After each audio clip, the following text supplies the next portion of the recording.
Hi everyone, welcome. This is Shadi Abu Zahra from the W3C Web Accessibility Initiative.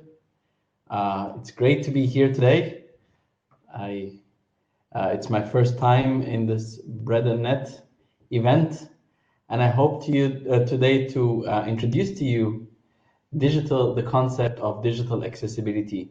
Some of you may be aware of this already. Um, so um, we're going to go over this today and try to explain what is digital accessibility and what's the impact of that in the Arabic speaking world, or for the most part, actually, what can we do to improve digital accessibility in the digital world, in the Arabic speaking world. Now, it happens to be that today, 3rd of December, is the International Day of Persons with Disabilities. So if you do see some purple lit buildings or purple light up as the hashtag on social media, this is to celebrate this International Day of Persons with Disabilities, which is recognized by the United Nations. So let me get started because we don't have much time, and I'm going to try to collect some of your questions as well. I really want to try to go over with you and get your feedback and your questions and have a discussion if possible. So for those of you who don't know, what is the World Wide Web Consortium, W3C? It's an international standards body that was founded in 1994 by Sir Tim Berners-Lee, who is the inventor of the World Wide Web. So he invented, some of you probably know this background already. The web was invented initially for engineers and physicists at the CERN in Switzerland to be able to communicate with each other. And this idea of the web came up that took on worldwide. So W3C is really here to evolve the web from what it initially was, a very document-oriented and static technology, to the rich web that we know today. So W3C brings together many different stakeholders, industry companies, governments, research, user organizations, and many more, brings them together to try to continually evolve the web. And part of W3C is the Web Accessibility Initiative, WAI, which focuses on how to make the web accessible to people with disabilities. And I'll go some examples about what accessibility exactly means.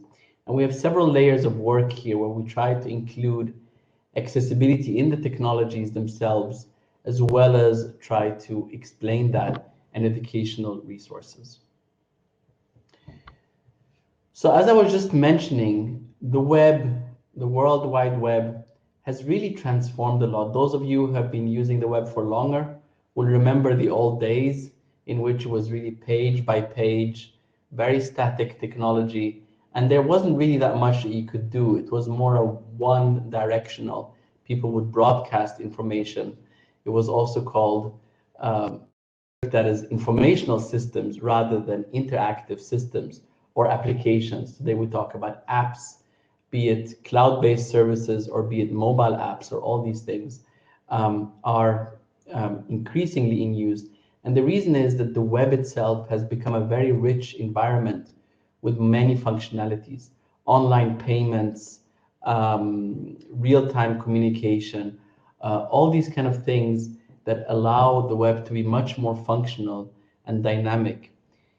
At the same time, we've seen a lot of devices and the technologies here, the hardware technologies, be it from just the computer to laptops and tablets and mobile phones, watches, fridges, toasters, everything is now connected and everything is now kind of web enabled and interacts with the web. You can use it as input or output devices.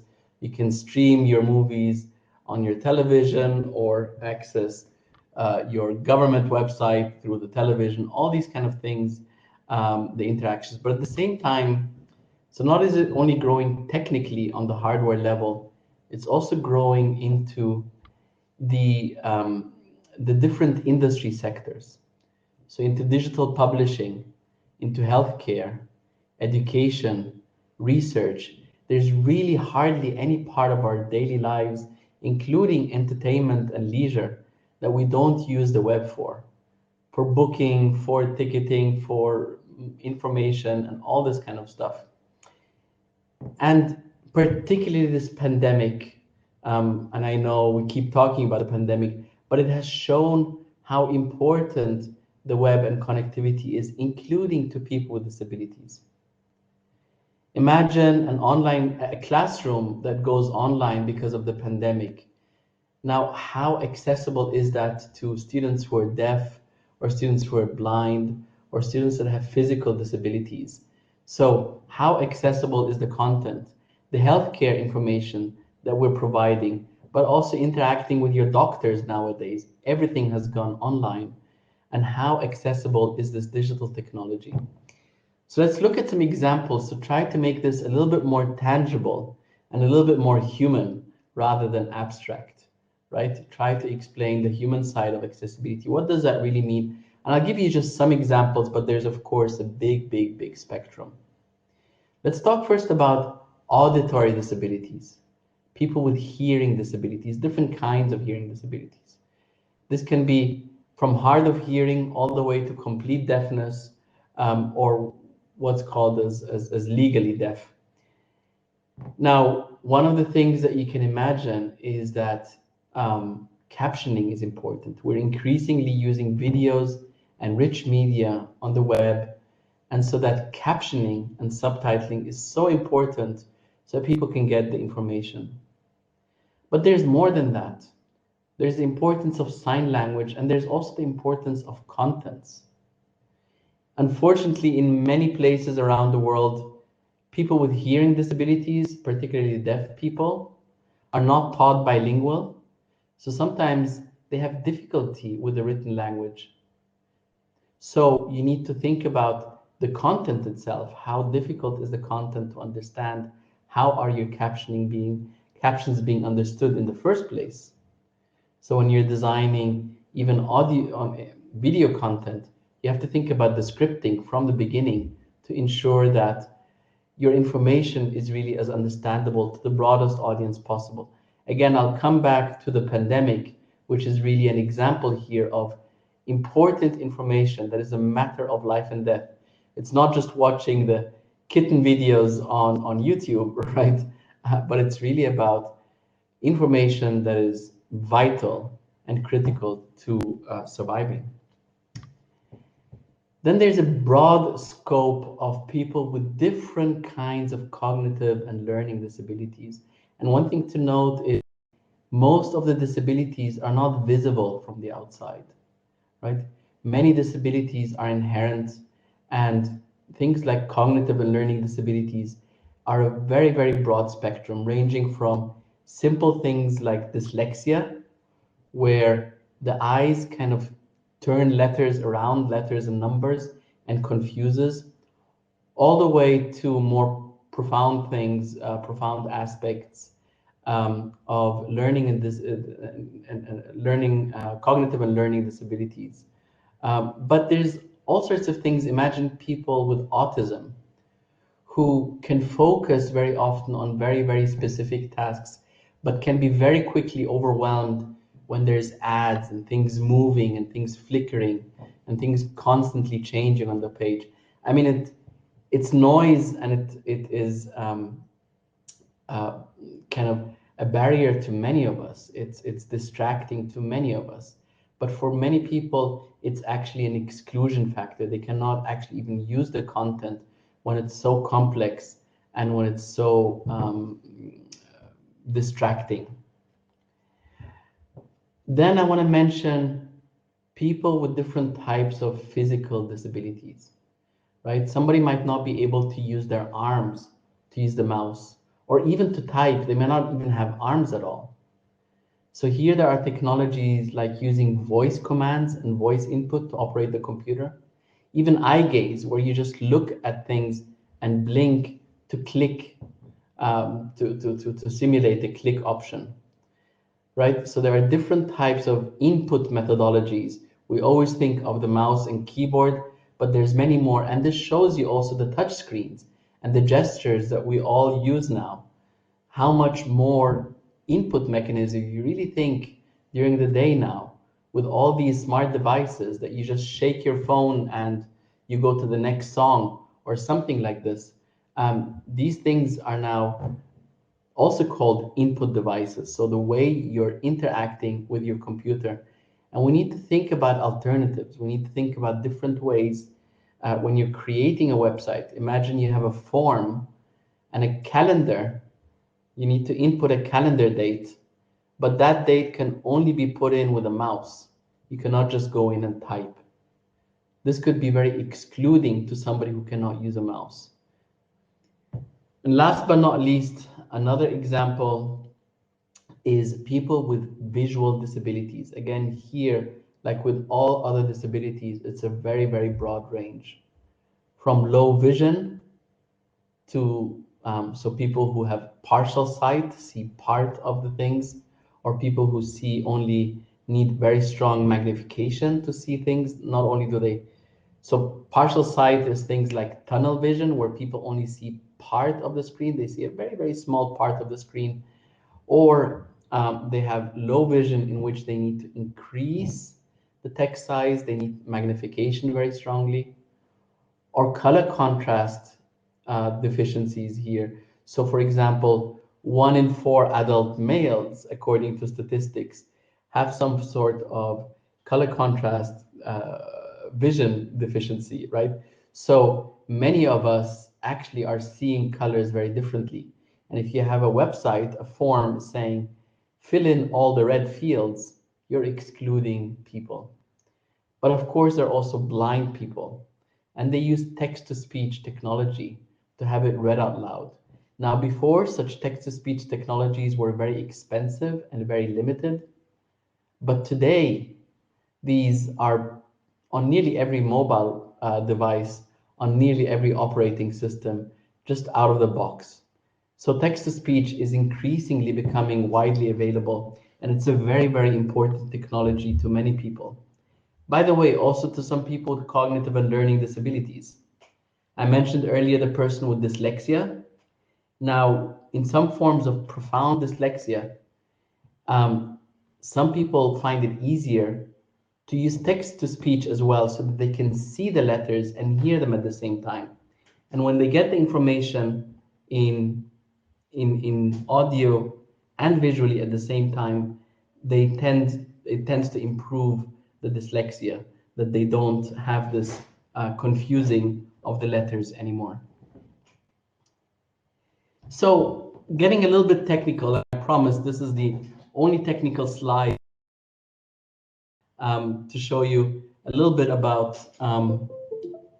some of the what it actually takes to make accessibility happen in digital technology, right? We talk about the components of web accessibility. What does it actually mean? So on the very bottom of the illustration, you see the technical specifications like HTML and CSS and all these things that developers use to create websites and apps and other digital content. Now, these technical specifications, they need to have accessibility features built into them. For example, that you can provide captions along with a video, or you can provide so-called text alternatives together with the images, or that they allow you to change the text size and font size. This needs to be built into the core of the web. A layer above that are the so-called, sorry, accessibility guidelines. And these explain to developers how to do accessibility in different contexts. And these contexts are on the left-hand side, you have the development context. So a developer creates content by using some sort of authoring tools, typically a content management system.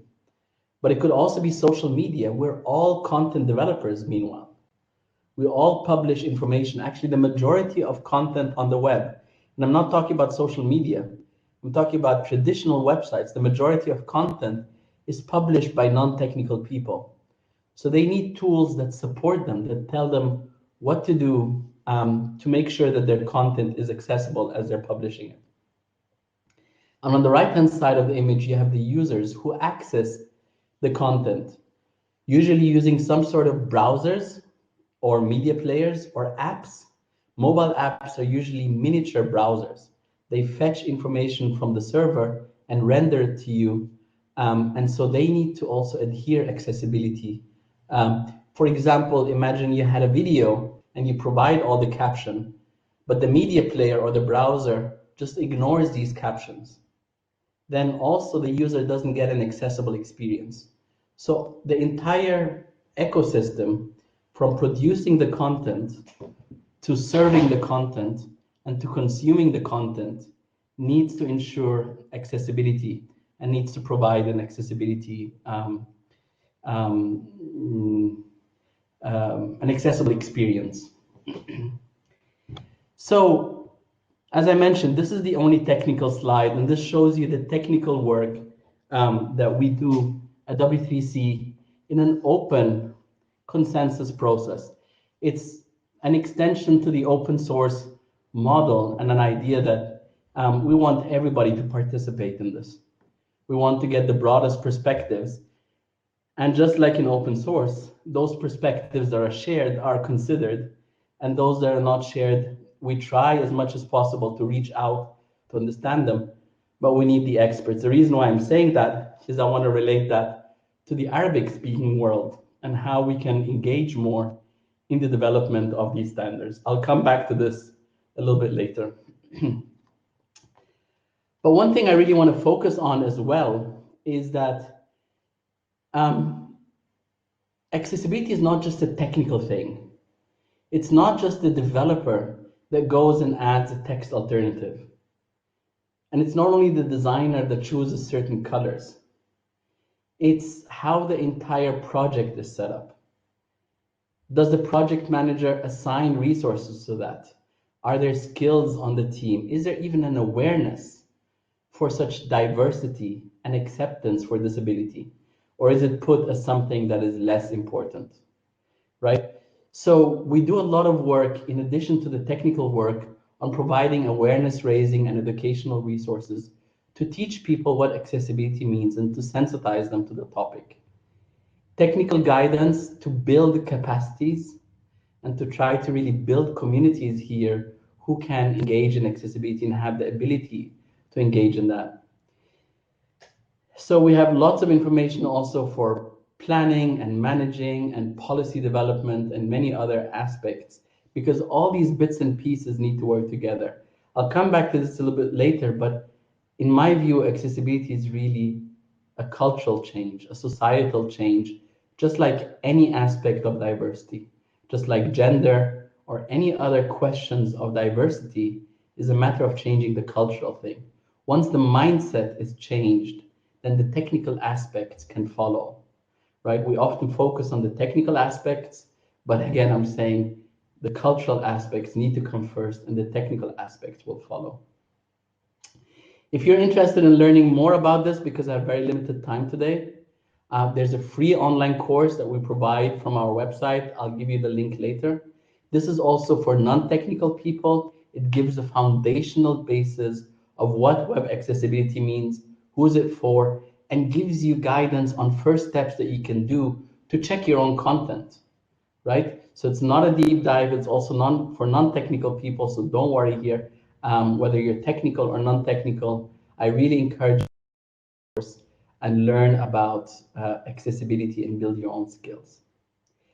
But let's come back to the Arabic speaking area, right? To the Arabic speaking world and what we can do here together to improve accessibility in our region. So there are several technical questions that we know of, but that we cannot answer for ourselves because we have very little involvement of communities or of participants from the Arabic speaking world. It's starting to increase, but it's very, very slow, unfortunately. We know that the Arabic font is much more dense. We learned that from the Japanese, actually. The Japanese kanji is very, very compressed as well, the characters. And so it needs different kinds of fonts density and sizes. So far, a lot of the studies and a lot of the research are based on English or Latin-based scripts to determine font sizes and resizing and colors and all these kind of things. And we don't consider Arabic as much, and we need to. And here, really, we need the research community in the Arabic-speaking world to research these topics and bring them into the standardization process. We need to look at the support for right to left in assistive technologies. Sometimes they support right to left, but they don't support mixed things. So if you have mixed content, the assistive technologies might get confused. You see that very often in your word processors or in other tools that sometimes get confused when you have different kind of scripts being used, or even just the support for right to left is sometimes very needy and not working very well. Support for text to speech and speech to text, so voice recognition, it's improving, but there's very little low cost or open source. There's also the broad range of dialects in Arabic that need to be considered and that are sometimes missing. And of course, we need to build a lot of skills and capacities.